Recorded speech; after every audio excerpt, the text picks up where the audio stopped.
आज के वीडियो में हम लोग पढ़ेंगे ऊष्माक्षेपी अभिक्रिया क्या है, ऊष्माशोषी अभिक्रिया क्या है। ये दो क्वेश्चन जो है ना बोर्ड के एग्जाम में कई बार पूछा गया सवाल है, ठीक है ना। तो इसको पूरा बढ़िया से देखने की जरूरत है। आप लोग इस वीडियो को शुरू से अंत तक जरूर देखिएगा और देखिएगा तो वीडियो आप लोग को एक बार में समझ में आ जाएगा, ठीक है ना। चलिए हम लोग सवाल को स्टार्ट करते हैं। क्वेश्चन है ऊष्माक्षेपी अभिक्रिया किसे कहते हैं, उसका उदाहरण लिखें, ठीक है ना। तो ऊष्माक्षेपी अभिक्रिया क्या होता है इसको समझिएगा। ऊष्माक्षेपी जो होता है ना दो शब्दों से मिलकर के बना है, ऊष्मा और क्षेपी, ठीक है ना, ध्यान रखना है। तो ऊष्मा का सामान्य अर्थ होता है गर्मी, जिसको हीट बोलते हैं हम लोग, ठीक है ना। और क्षेपी का अर्थ होता है निकलना। क्षेपी का अर्थ होता है क्या चीज, निकलना। यानी कि जिस किसी भी पदार्थ को जब हम लोग जलाते हैं तो जलाने के बाद देखिएगा उससे गर्मी या धार निकलता है, उसी को हम गर्मी को निकलना या ऊष्मा का निकलना कहलाता है ऊष्माक्षेपी अभिक्रिया, ठीक है ना। किसी भी वस्तु को लोग हम जब जलाते हैं तो जब जलाने के कारण होता है क्या, उससे धार या गर्मी बाहर के रूप में बाहर निकलता है, तो उसे ही बोलते हैं ऊष्माक्षेपी अभिक्रिया। अब इसको डिफिनेशन कैसे लिखेंगे, तो ऊष्माक्षेपी एक ऐसी रासायनिक अभिक्रिया है जिसमें उत्पाद के साथ साथ ऊष्मा का उत्सर्जन होता है, उसे ऊष्माक्षेपी अभिक्रिया कहते हैं। अब इसका एग्जाम्पल या उदाहरण कैसे हो सकता है, जैसे प्राकृतिक गैस का दहन। प्राकृतिक गैस का दहन कहने का अर्थ ये हुआ कि जब हम लोग एलपीजी गैस, ठीक है ना, मेथेन को हम लोग क्या करते हैं कि जलाते हैं, तो मेथेन जब जलता है तो जल करके ये CO2 H2O और ये ऊष्मा का उत्सर्जन होता है, ठीक है ना, ध्यान में रखना है, ठीक है। तो अब जैसे कि एक क्वेश्चन पूछता है कि प्राकृतिक गैस का दहन किस प्रकार की अभिक्रिया है, तो प्राकृतिक गैस का जब भी दहन होता है, ठीक है ना, मीथेन का जब भी दहन होता है या मीथेन का ऑक्सीकरण होता है तो कार्बन डाइऑक्साइड, जल और ऊष्मा का उत्सर्जन होता है, इसलिए प्राकृतिक गैस का दहन एक प्रकार की ऊष्माक्षेपी अभिक्रिया है। दूसरा एग्जांपल हम लिखे हैं श्वसन। क्या चाहिए, श्वसन।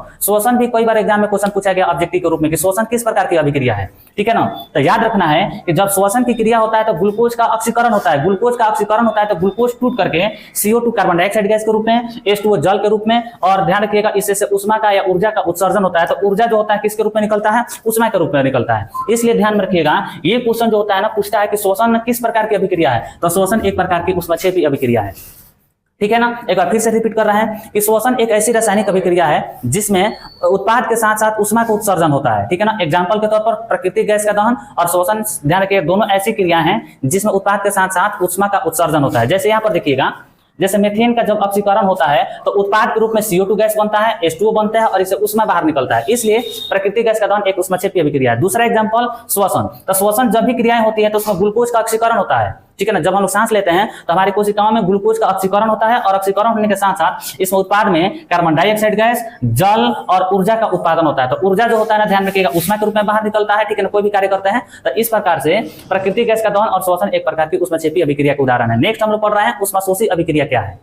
चलिए दूसरा हमारा क्वेश्चन है कि ऊष्माशोषी अभिक्रिया, जिसको इंग्लिश में बोलते हैं एंडोथर्मिक रिएक्शन, क्या है। तो चलिए इसको हम लोग समझते हैं। सबसे पहले हम लोग समझेंगे कि ऊष्माशोषी का अर्थ क्या होता है। तो आप लोग को बता दें कि ऊष्माशोषी जो होता है ना दो शब्दों से मिलकर के बना हुआ है, ठीक है ना। एक अभी बताया गया है ऊष्मा, ऊष्मा का अर्थ अभी बताया गया है गर्मी, ऊष्मा का अर्थ क्या होता है, गर्मी, और शोषी का अर्थ होता है अवशोषण, ठीक है ना। यानी कि जिस किसी रासायनिक अभिक्रिया में, ठीक है ना, अभिक्रिया को कराने के लिए अलग से बाहर से हम लोग ऊष्मा देते हैं, अर्थात ऊष्मा का अवशोषण होता है, तो उसको बोलते हैं ऊष्माशोषी अभिक्रिया। जैसे एग्जाम्पल आप लोगों के तौर पर आप लोग देखिएगा, जब हम लोग खाना बनाते हैं, जैसे मान चले हमको चावल बनाना है, तो चावल बनाने के लिए हम लोग करते क्या है, जिसको भोजपुरी हम लोग अदहन बोलते हैं। तो अदहन को क्या करते हैं कि केवल अगर ठंडे पानी में हम लोग चावल को डालेंगे तो बनेगा नहीं, तो उसके लिए हम लोग क्या करते हैं, अलग से उसको गर्म करते हैं। तो गर्म करते हैं तो सबसे पहले वो पानी क्या करता है, ऊष्मा को अवशोषित करता है। ऊष्मा को जब अवशोषित करता है तो उसी को हम लोग बोलते हैं ऊष्माशोषी अभिक्रिया।